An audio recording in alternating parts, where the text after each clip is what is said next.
Merhabalar, ben Zehra. Kanalıma hoş geldiniz.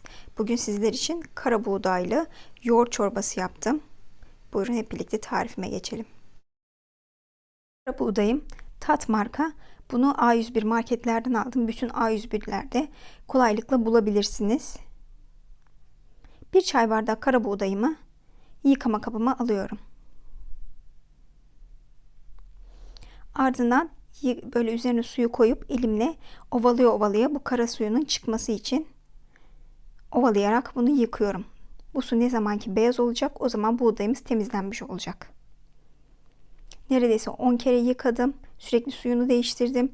Birazcık da suda beklettim. Bakın o kadar güzel oldu ki, o kadar fazla yıkadım ki neredeyse pişmiş gibi oldu. Şimdi bunu tencereme alacağım pişirmek için. Üzerine de ben nohut ilave ettim. Siz isterseniz fasulye de ilave edebilirsiniz. Kuru fasulye de çok yakışıyor. Nohutumu önceden haşlamıştım. Tekrar ikisi birlikte birbirine özleşsin diye de birlikte pişireceğim. Bu bir çay bardağının üzerine ben 1 litre su ilave ettim. 1 litre su ile beraber 10 dakika kadar pişirdim. 10 dakika pişmesi yeterli olacaktır. Bakın zaten o kadar güzel pişti ki böyle dağıldığını görebileceksiniz. Tekrar bu kara buğday olduğu için kara suyu çıktı. Bunu süzerek kullanacağız. O suyunu kullanmayacağız.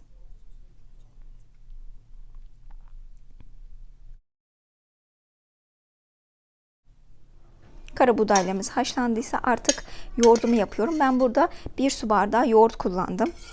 Ama sonra çorbamı ilave ettiğimde az olduğunu gördüm. Ardından 1 su bardağı daha kullandım. Yani aslında siz buğdayınızı ne kadar kullanacaksanız yoğurdunuzu ona göre ayarlayabilirsiniz. Yoğurdumu iyice özeliyorum. Ardından da yoğurdumu, tuzumu ilave ediyorum. Tekrar karıştırıyorum. Ve üzerine yarım su bardağı su ekledim. Yoğurdumu açmak için. Çok fazla böyle ayran gibi de olmasın. Onun kıvamını artık siz bakarak ayarlayabilirsiniz. Artık yoğurdum hazır olduğuna göre kara buğdaylarımla buluşturuyorum.